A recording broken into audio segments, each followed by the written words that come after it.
The Rap Roundtable. What's good is your boy Jarv here from the Rap Roundtable. Before we get into the lunch hour, I gotta talk about this Nas record. You know, he's featured alongside Toby Wigwam on My Soul. You know, unexpected release. Shout out to, I think it was Guns GB is his name on Instagram. He tagged myself as to say the Rap Snob, letting us know that this feature was coming up, featuring the boy Esco. And you know, with the plethora of Nas fans that follow this channel, it's only right that we talk about it right quick. I'm gonna keep it 100 with you guys. The song itself, I don't really know what to make of it. You know, my biggest takeaway is that this is not a situation where Nas is putting out music and then disappearing into the ether. You know, he's actually outside doing features, staying very much in the public's eye. Like, I think the last couple of King's Diseases, we didn't really get this much of him. But, you know, considering Hip Hop 50 that just dropped with Swiss Beats production. And then I know he had another record before that. I think the joint with 21 after the whole irrelevant thing, alongside what he did with KD3, alongside the Madison Square Garden show, alongside the GQ cover, alongside the interviews he's doing.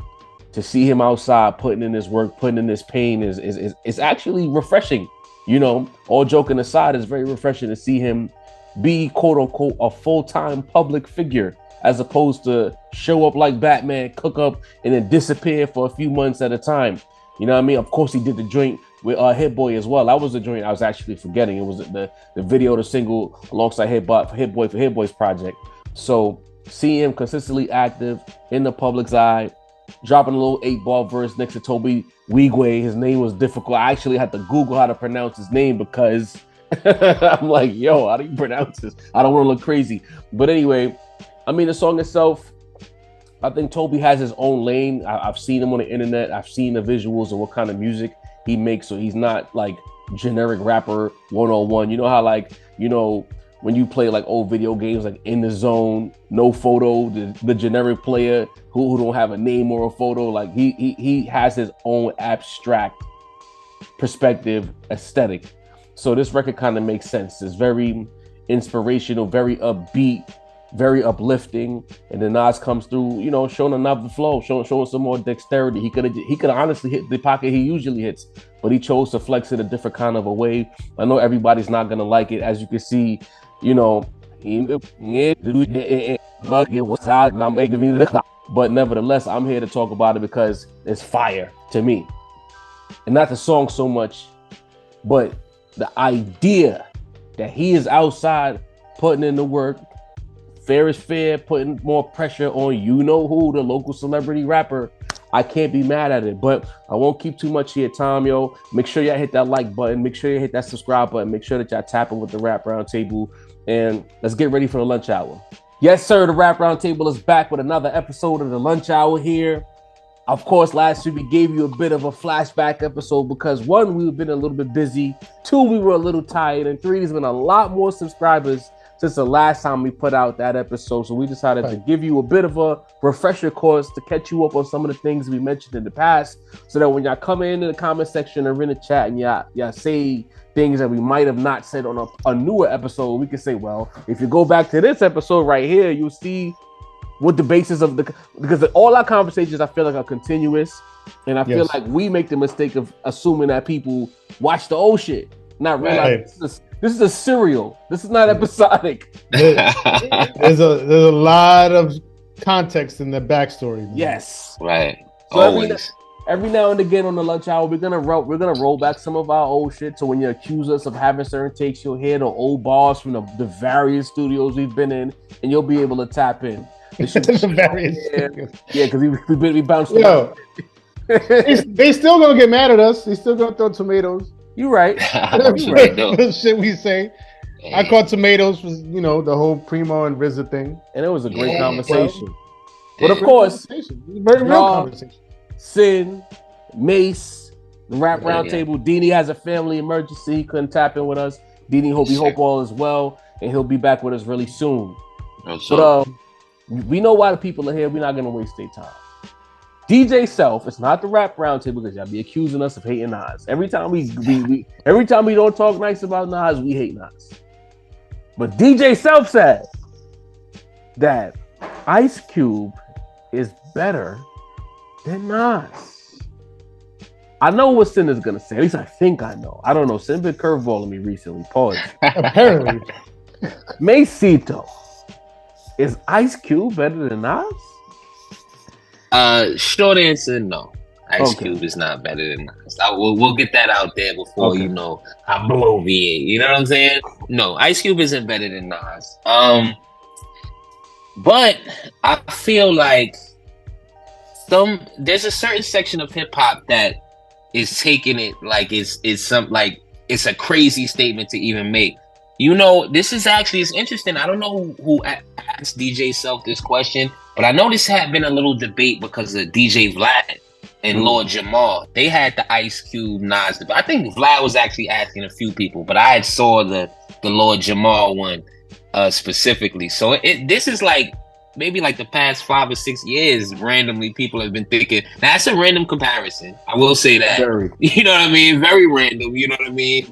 We talking 80s West Coast and 90s East Coast. You know, origin. You know, both cover a lot of ground in their topics, and I guess that's why, you know, these are two of the MCs that really speak about the real shit, especially in two MCs that had a crazy prime run.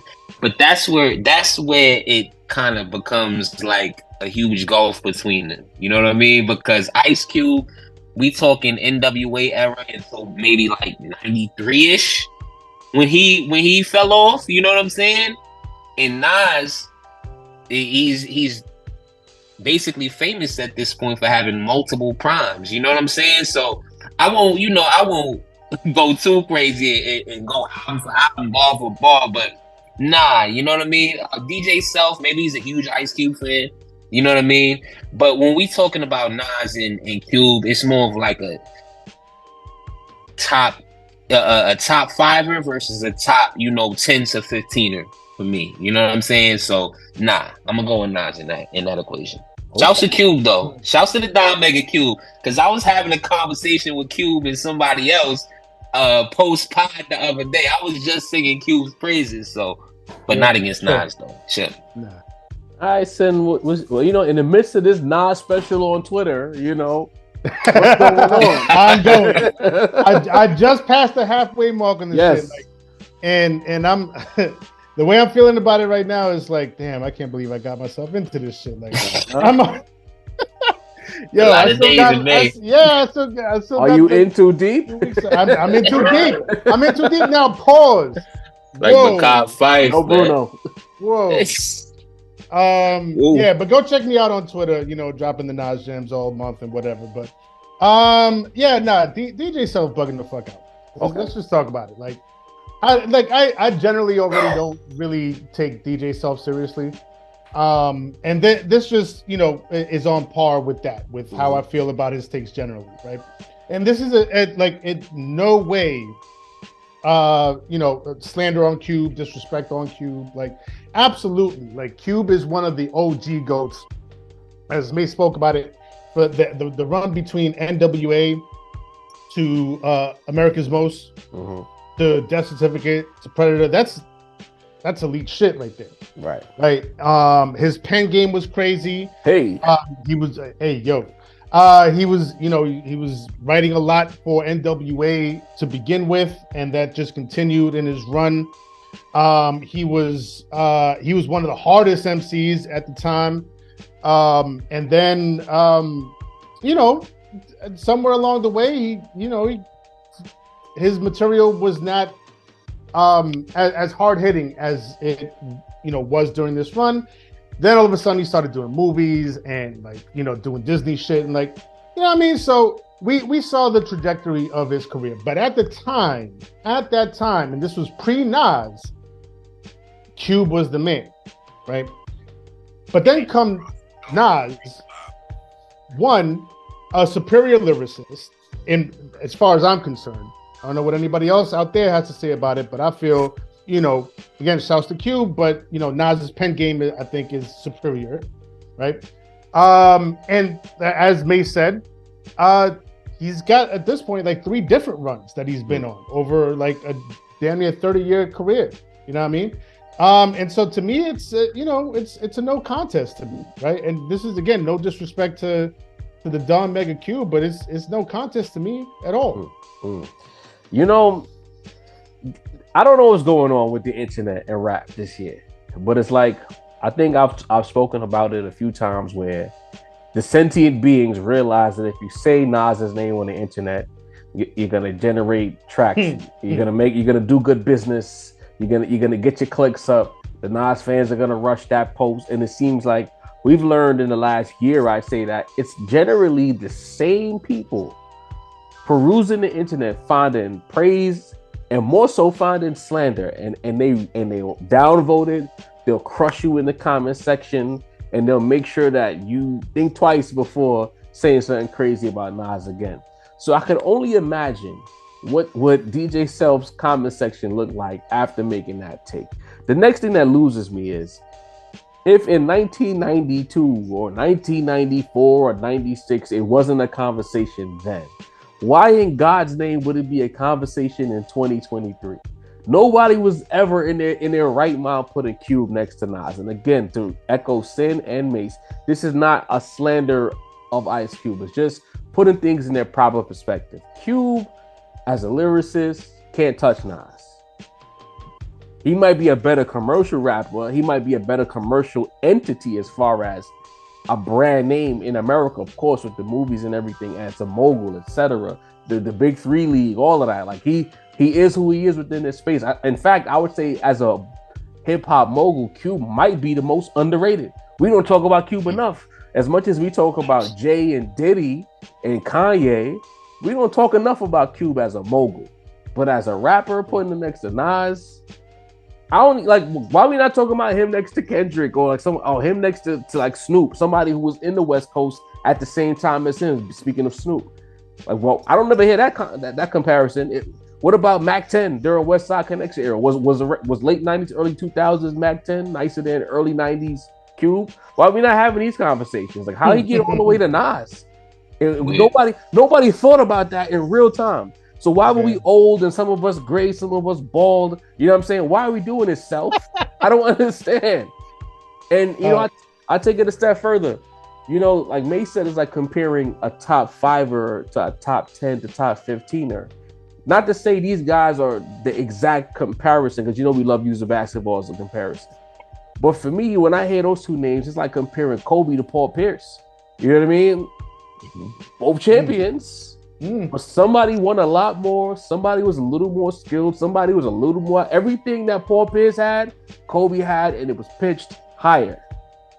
That's how I look at Nas and Cube. Like, this is not a comparison. They're both in the same lyrical lane, but somebody was just better at everything. You calling Cube Paul Pierce?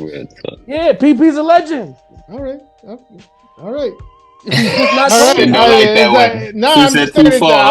not even talking about me. Like KG, somebody's gonna take that as disrespect out there. I'm just thinking about wing players. Kobe. Y'all want to say D Wade? I don't know if he's just. I don't know if he was D Wade. I think maybe the comparison or the point of comparison here, as Mace kind of touched on, is that they talked about like real ground level shit. Right. You know what I mean? Right.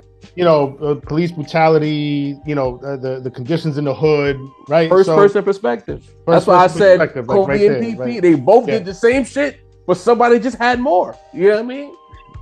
Yeah. Kobe could jump higher. He was faster. He had more moves in the paint. You know what I'm saying? He could throw it on you if he needed to. He was a better defender. But PP was good at all of those things. He just wasn't Kobe. That's all I'm saying. Cube is not Nas, but they did the same shit. Cube visited Nas's podcast, and even in his own words, said something to the degree of we were writing, plain, and you put it in cursive. You know what I mean? So Cube said it right to Nas's face. He did. You feel what I'm saying? So. And Cube is not one to shy away about his own accomplishments. So if Cube say that to Nas, he giving it up. You know what I mean? That's a fact. See, so I ain't slandering Cube. Shout out to Cube, another all-time great. But somebody is greater. It's Nas. Yeah. Somebody's better. It's Nas. The answer is the same for both. And again, take note of who's saying what here. You know what I mean? Because y'all I was love about to to say. say we hate. I was about to say. Now you don't have to say you hate Nas specifically. Word. Yeah, that's bullshit. Right. I don't like specific Nas fans. I don't have no issues with Nas Escobar the rapper. It's them some of y'all fans who real obnoxious and real biased, but call us biased because we talk about the other guy we're gonna discuss right now, and that's the local celebrity rapper himself, Jay-Z. So now, no, this is not the rap roundtable. Yet again, not us saying something about local celebrity rapper. Timbaland says that, let me get the quote. I was trying to get the IG quote while Sin was talking, so I'm gonna pull it up again. He says that Timbaland, that quote says, Jay-Z is a prophet. This guy is not human, he's different because of his lyrical mastery. And apparently when he recorded Picasso Baby, he was rapping in different languages, Hebrew and things of that nature. I like these Jay-Z stories are becoming kind of like LeBron in high school stories where like he was like doing all kinds of weird shit that's not on camera anywhere. So Bunyan. like I don't know. I'm gonna go first. I was gonna pass it, but all right. You know, Good man. I got thoughts. I love me some Jay-Z, right? But for me, as much as I love Magna Carta Holy Grail, for you to pick that song to talk about how great Jay is and what he was rapping, thank God he didn't put out that other verse. Because Picasso wasn't no real lyrical flex. That was standard fair Jay-Z. That wasn't, I don't want to hear him rapping in Hebrew over that beat. No disrespect. But Jay he's a prophet. Is he a prophet? What is he prophet? To me, Nas is a prophet. What is Jay prophet? Jay been rich. He talked about street shit. He talked about building businesses, but he been that. Everything Jay talked about, he been that, and he just elevated more so in that space. So what did he prophesize? I'm confused, Sin. Help me. I can't help you on this one, bro. The only thing I could think of is that maybe we misheard him or he was misquoted. Maybe he didn't say prophet. Maybe he said Jay-Z is a prophet. A profiteer. Maybe he got cut off. Maybe the sound bite got cut off. Maybe he was saying Jay-Z's a profiteer. Wow. That I could understand. I could understand that.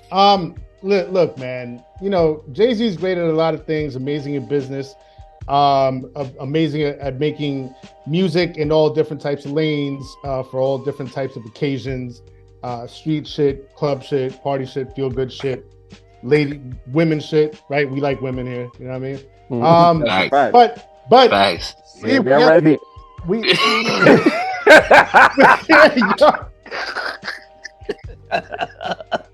I wasn't ready for that one. But we got to draw a line somewhere, man. And look, all respects due to Timbaland, but Timbaland is he's slowly tiptoeing into weirdo territory for me. Man, this is speak on his Sin. This is a very weird way to speak about a man that's within your age range. He's only 2 years older than you, man. The man is a prophet. He was talking about how he raised him. Yo, I was trying not to mention that part. That is crazy to me, bro. Easy. Timbaland, relax, man. There's nothing prophet-like about Jay-Z, and the thing that bothers me the most is this is gonna take a bit of a left turn, but one of the things I hate the most in this. In the world is because people have this tendency of equating wealth to godliness. And Sin really going off. Yeah, we said something that because Sin really going off. That's cool. That's cool. But I have to get that ball by chest. I respect it. Fuck with it. That's what this is feeling like, bro. Good, man. There's nothing prophet-like about Jay. And to Jarvis' point, and I honestly, as my bro, as your bro, I can't believe you even made that point about Nas. If anything, Nas has been talking about the ground level shit. He's been talking about gun control issues since it was written. He's been talking about the prison industry complex since One Love, gentrification he's touched on and so on. So it's like these are conversations that are now becoming much wider, much wider conversations in the public eye in the nation. These are things that Nas talked about. If we're gonna do this with anybody, and I'm not saying we should do it with anybody, but if we're gonna do this with anybody, it's not gonna be Jay. Hey, right? well, Maybe Nas. you know, when I talk about Nas, it's primarily to piss specific people off. I don't mean most times I don't mean anything I say when it's negative. You know what I mean? But I know when y'all get me mad, I want to get you mad too. That it's just I feel you. You know what I mean? But Mace, what do you think about this whole? You know, is Timbaland dick riding? Hey, you said the perfect fucking phrase, man. Tim is because this is coming right off the quote where he said that Jay-Z and Drake saved his life. Didn't Timbo say that recently? There was a quote where he said Jay-Z and Drake saved his life. He did say that. So Timbo, like, the dick riding is insane, bro. Like, and it's like, and I'm gonna be honest, because just like Jaw, when it comes to Nas, sometimes I may react to how people that are fans of his are reacting. But let me tell you right now, bro, like Jay-Z, like his friends be dick riding crazy. Young Guru was talking about this God did was the best verse ever. You know what I'm saying? Like niggas that's around Jay be talking crazy. Like that's how I know he's taking care of these niggas, bro. Like this is insane. I don't even hear. Like, when's the last time you heard Timbo talk about Missy, bro? Like, come on, my nigga. Like, didn't she just make the Rock and Roll Hall of Fame, bro? Like, she saved your life. Did Missy save his life? With this what I'm saying, bro. In the ring, what we talking about? But Jay raised them. Man. But Jay raised them. Oh, all right. Jay raised them. Okay. This is crazy, man. Not so Missy, it's like, can Genuine get a shout out, my nigga? Like, you got him looking like a fool Genuine on tour, man. On stages and shit. Can he get a Timbo stimulus? Like, what's going Please, man. Like, this is crazy. So Timbo, like, you are like the microcosm of a lot of the reason that niggas don't even fuck with Jay, because this doesn't make any sense. Like, you could just say I love the guy without dick riding. Like, you know what I mean? That's my man from back in the day. Would have made a bunch of hits. He done put me on the fine art. You know what I'm saying? Like, you know, we both may or may not have dealt with Aaliyah. You know what I mean? Like, there's a lot more shit you can say about Jay, Timbo. So it's like, I'm tired of the dick riding. You know what I mean? Hebrew, like, bro. He was rapping in Hebrew. He rapped in Hebrew, like. Also, I just don't believe that for like a microsecond, bro. I just don't. I'm sorry. Wow. And wouldn't you have to speak Hebrew to know if I was rapping Hebrew? I wasn't in the studio, bro. I don't know. It's what I'm saying. Like, does Timbo know Hebrew? Like, he couldn't have been saying anything, my nigga. Like, come on. I mean, I'm just the dick riding is very cringe. Y'all say I'm not fucking with it. Sided? This was man. Timbo gotta get it together, man. I don't know. This is one of those stories I've seen more and more. I'm seeing stories where like it was probably like a very small occurrence that somehow, you know, years later becomes this like huge event. It was probably like maybe like a couple of words, maybe like a bar or two that he might have switched over into Hebrew and then switched back. And all of a sudden, Timbaland years later comes back, yo, you know this motherfucker was rapping the whole song in Hebrew? Like, it was amazing. Like, I saw the angels come down and you know, like, come on, get out of here. Timbaland was talking like he was trying to impress a woman. Like, I was in the studio with Jay-Z trying to rap in Hebrew. Can you believe it? Like, right? You know what I mean? Rapping in 2 languages is gold shit. So put Pitbull in the top 5, my nigga. Top 2, bro. He not 2. Yeah. That's the thing. You know what I'm saying? All this tells me is Hov is dropping this year. All these little nuggets. The album is on the way. Everybody knows. It's telegraphed at this point. But speaking of Timbaland, moving on. Busta Rhymes announces that Timbo, Pharrell, and Swiss Beats are going to produce his next album. You know, 2023, a few years ago, I feel like he dropped, you know, an album. I forgot what it was called. But like a lot of y'all was gassing it. Not y'all at the Rap Roundtable. or something? Nah, wasn't this like an Extinction and Level event, something like that? It was a sequel. Was it ELE 2? Oh, yeah. You're right.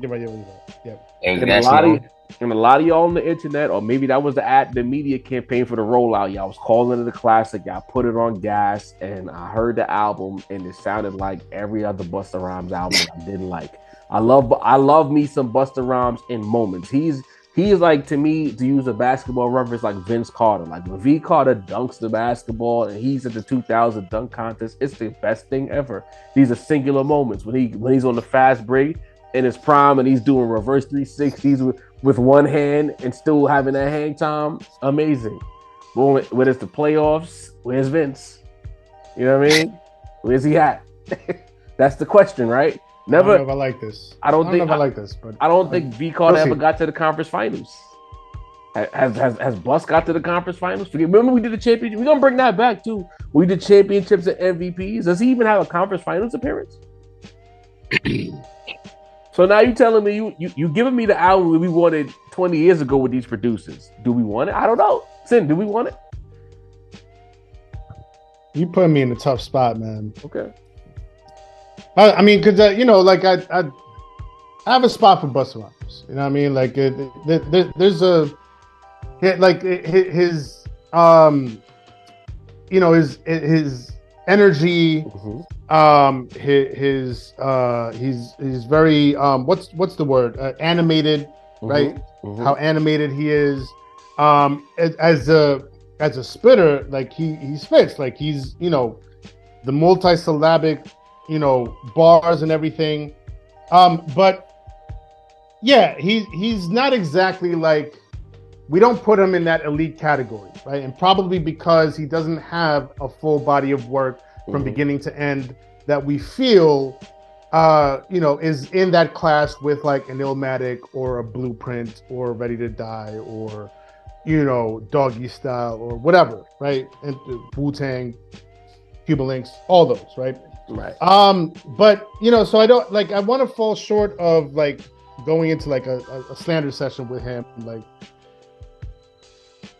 but it is 2023, and he's a man that's past his prime, and also these producers, Pharrell and Timbaland, and who was the other one?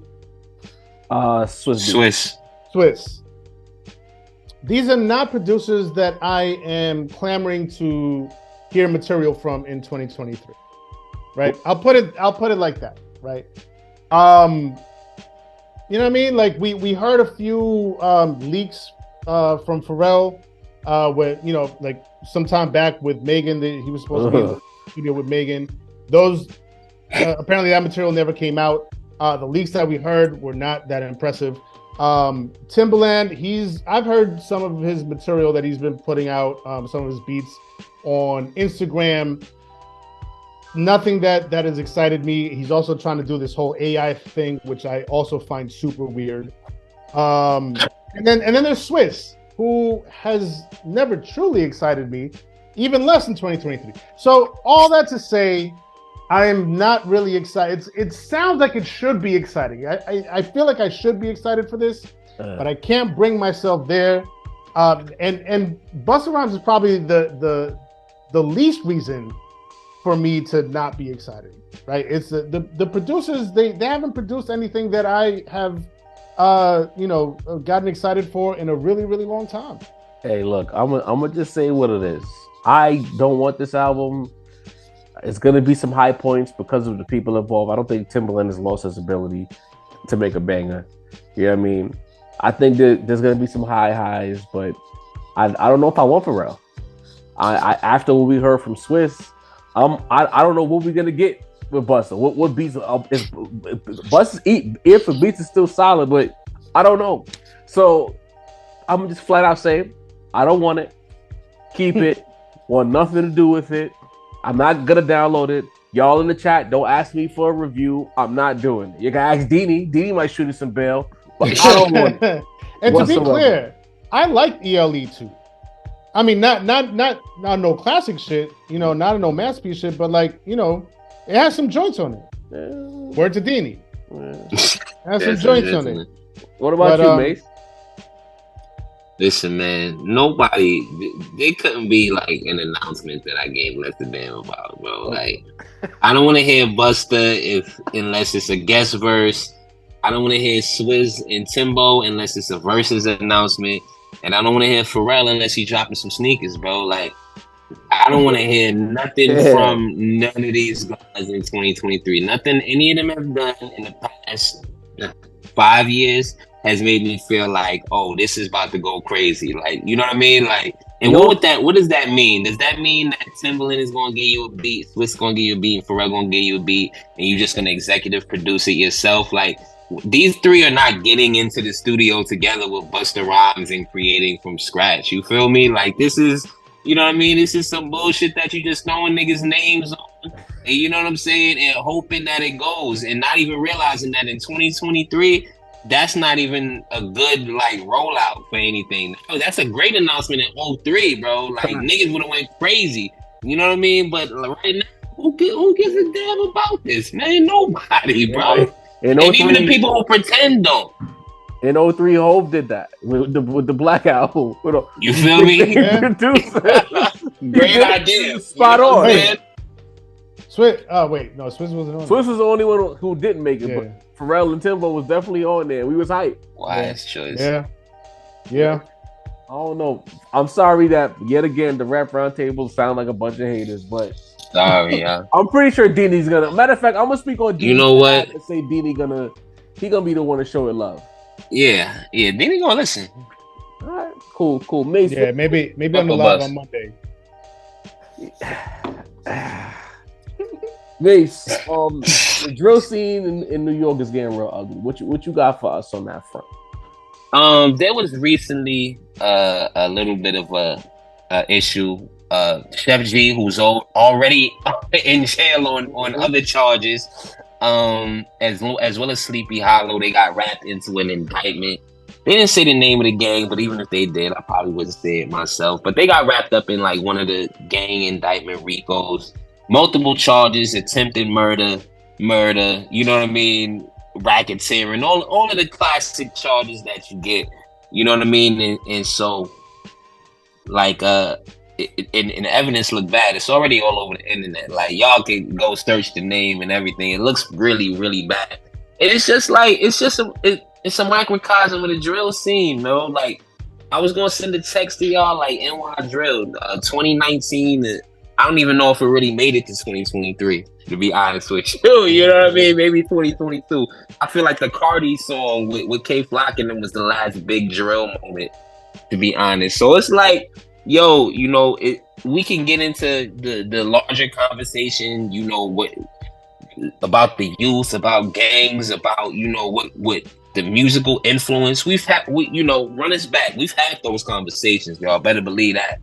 But just on a smaller scale, on a less important scale to society, like, damn, NY Drill, y'all could have did it, bro. But it's like, you know what I mean? Because at this point, we got K Flock locked up, D-Thing, all of the drilly guys, you know what I mean? All of the younger dudes out of Harlem. Nas EBK, Nas Blicky. It's literally like dozens of them. And this is just in New York, you know what I mean? Mm-hmm. On top of the ones that died. You know what I mean? We don't even speak about that. So it's like, you know, the GOAT of drill, Pop Smoke, you know what I mean? So it's like, no disrespect, but all we got left is Fabio Foreign, you know what I'm saying? He trying to move away. Right. He trying to move away, which he should. You know what I mean? That's not even really his age bracket. The problem is that these are young teens, you know what I mean, that all of these people, that's jobs that could have been created, that's families that could be out the hood, that's influence for the next generation to feel like they can do something. So it's kind of ugly any way you look at it, you know what I mean? And I know there's probably a few comments right now that's like, drill sucks, drill's not real music. I get it, man. New Yorkers stole it from Chicago. Yeah, right. I get it. But it was a movement, and it was something that for a second it felt like it was going to take off. You know what I mean? But at this point, it seems like the police just waiting on them, because Chef G is sleepy. Like, I wouldn't even have thought, you know what I mean, they would be wrapped up in it at this point. They've been doing this about 5-6 years. These are not newer guys that are just coming on the scene, like you could have said with a lot of the Bronx drill dudes that was getting picked up. So it's like, man, it seemed like it's no hope for New York drill at this point. You know, Chicago drill got their own issues, you know what I mean? But NY drill, you had a good run, but it's looking bad, man. You know, You see, I don't even talk about it anymore. you're right. I don't got nothing to add. I just, you know, the microcosm of it recently was K Flock had his biggest moment with Cardi and immediately was in jail before he could even really appreciate one of the biggest drill records ever made. Like, jail. Every time you get yourself attached to somebody, they get killed or they go to jail. And it's like, It's crazy. You can't rock it. But speaking of drill, Fabio, join Griselda. Join Griselda. Fabio Glabo. But you know what I mean? You just be fighting Freddie Gibbs. Speaking Spready Gibbs. But Hey, yo. Speaking of drill, I'm gonna give some flowers to the number one fly lifestyle rapper in the game. Fly lifestyle. The number one fly lifestyle rap because I had number one. It's funny to me because I know what's coming. So. I had a light bulb moment driving home from work. I think it was Monday. I'm in a whip, and I said, you know what? A lot of people don't like this artist, and she's heavy drill. She's drill influenced, but the music is kind of what I would like for drill to become. As you add more elements to it. Like the floor is drill, and then you build elements around it. And I said, you know what? She's taking you into her world as a bad chick from the towns, her perspective of what it's like to be fly, getting money and getting dudes, shutting dudes down and girls hating. I said, like, her whole aesthetic is fly lifestyle, so she gotta be the number one. Right now, and I say that because when I'm starting to tap in, because y'all listens to everything, I put on the satellite radio and the new artists get broke. There's a lot of clones. Within months of her going viral, people who was already out cloning her. People who I never heard of cloning her. I heard a song that should have been heard with 3 other chicks. And I'm like, even down to the ad libs, the cadence, to everything. It was like, you know, all right. What are you talking about here? Ice Spice. Hey, the number one fly lifestyle rapper in the game right now. If you want, hey, what's his name? B-Dot. If you want fly lifestyle, you got to go to Ice Spice. I'm gonna tell you the name of the song right now because it fucked me up because I'm like, well, this is not Ice Spice. So I shout out to Shazam. You know what I mean? Before my phone battery dies, hopefully it stays alive long enough for me to give you the name of the song. Shouts to Shazam. Shazam is clutch, by the way. It was a chick named Breezy Lynn. And the name of the song is Bad Bitches with what's her name? Lola Brooke and another girl named Callie. And the shorty was rapping just like Ice Spice. The monotone flow, the same cadence, the same breaks in the verses, the same like what, and a couple of glides in the ad lib. And I said, look at this. Fly lifestyle already spreading within months. There was another girl, a chick, MIA, who's from Boston. It's not Emma, what's her name? Bia. Who we thought was British, but she's from Boston. She made a whole Ice Spice-like song. There's a few people out here copying the style, biting the flow. That's nice. Ice Spice, the number one fly. If you listen to what she's talking about, it's strictly fly lifestyle bars. I'm not. Give her flowers, and the influence is already there. Y'all want to be mad. Y'all want to call her ugly. Y'all want to say she's not like that. I'm giving Ice Spice her flowers. Number one fly. Who's calling her ugly? You know that group chat we in. You know I ain't calling no names. I ain't calling no names. Hey, yo. But he's been hating on her since she came out. Crazy. That is, yeah. That's crazy. I don't want to get on the hate train, you know what I mean? Because it's New York home team. So, you know, I hope she flourishes, but you know, it ain't for me. Whatever. That's all I'll say. You know what's for you? This is Rick Ross' comment. He says that himself, Jay-Z, Lil Wayne, and Drake are in this special 2% club of artists who can hear a beat and make a record on the spot in the studio. I got nothing more to say on this episode. I don't know if Mace wants to add anything, but I'm done here. What do you have to say about this? You who? Mace? You, Sin. You feel like you shit? Because I said it's for just you. said, you just said, I don't know if Mace needs Remember, I was like, this one is for you. I started it off by saying this one is for you. But then you started talking about I said I don't know if Mace has anything to add, but I'm coming to you first. Copy. All right. I think Rick Ross is. I don't want to say he's feeling himself too much. That's not exactly what I want to say. But if he is in that group, he's right on the border of it. It's not like he doesn't have two full feet in that group. I don't think. But I mean, I'm not in the studio with him, so I'm just basing it off of like the discography and the music. So I wouldn't necessarily put Rick Ross, even though I mean personally I like him more than Lil Wayne. But I mean, Wayne is Wayne. The way that people feel about Wayne is different. Word to Mace, but I wouldn't necessarily put him in that category in terms of status.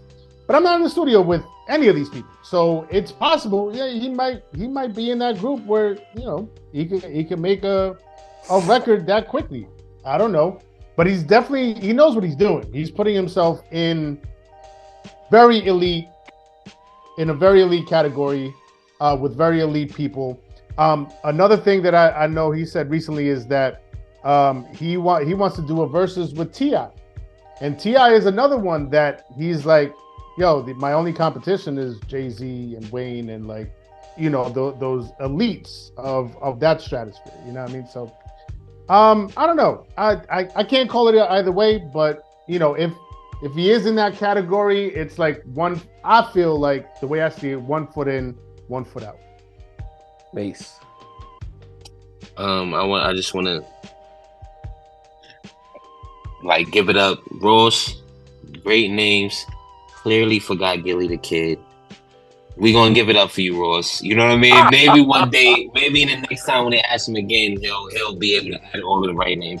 But we want to shout out Ross because nobody cuts better promos than Ross, bro. Like this guy has been in character since 2006, hasn't broken yet. You know what I mean? So this was like a weird statement. You know what I mean? I feel like he just wanted to call out, the biggest rappers commercially. To be honest with you, you know what I mean? Like I feel like, what did this statement even really mean? You know what I'm saying? Like we've heard this about other people. You know what I mean? But Ross, I'll probably throw 50 and Cameron in there too. There's certain rap dudes that they're gonna cut a promo, they're gonna talk about themselves in the highest light, you know what I mean? So it's like, I don't know, this didn't really make me feel any different about any of the artists. And I was like, sometimes you just watch Ross, you be like, Ross just talking and talk, bro.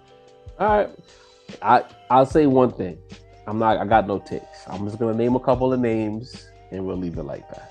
Mm-hmm. Hulk Hogan. Stone Cold Steve Austin, The Rock, and then Triple H. One of those names don't belong next to the other three. Agreed. That's all I gotta say. Sincere, take us home. Yo, episode 71 is out there. If you haven't tapped tap in immediately. Hope y'all enjoy y'all weekend out there. Come back Monday for the live. Sure. Yeah, for Macito, the voice of the industry and the young people, for Job, the point guard, I am Sincere, the rap snob. I make beats, holla at me. Whatever beat Job ends up throwing on top of this, that's me. Holla at me. Shouts to Dini, hope everything is good for the rap round table. We are the fuck out of here. Peace. And again.